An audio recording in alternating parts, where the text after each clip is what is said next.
One of the things I see happening these days is in Europe and America is the mindfulness movement.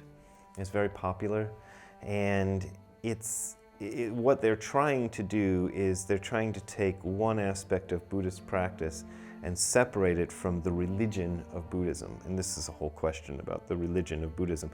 But we in the West have had a bad history with religion. So a lot of people are very anti-religious. This didn't really happen in Asia. There wasn't this big reaction against religion. So they never really worried about the fact that the practice was integrated with what people would call a religion. But these days in the West, people are very worried about religion, so they try to take Buddhism, or they try to take the mindfulness part of Buddhism and separate it from the religion, as they call it, of Buddhism. The problem with doing that is that the philosophy and the history and the other practices that are around there are things that developed over centuries of people trying to figure out how to do a meditation practice. Because the Buddha was a guy who sat under a tree. You know, this is the old story.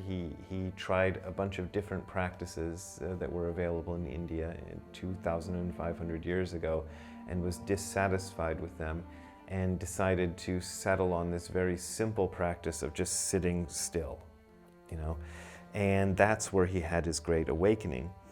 But when he tried to teach it to other people, they didn't necessarily have the same history as him, so they had to build a framework for being able to sit like this, you know, because a lot of weird things can happen to you in your mind and body as you do this practice.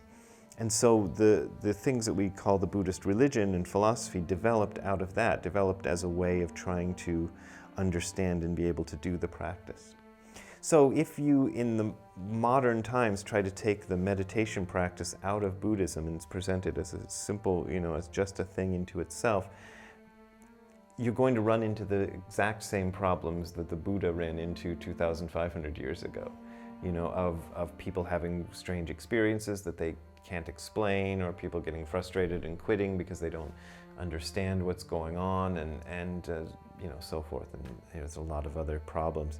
And I think this is what the mindfulness movement is now encountering, is that you can't just present it as its own thing. It has to be supported by some other practices.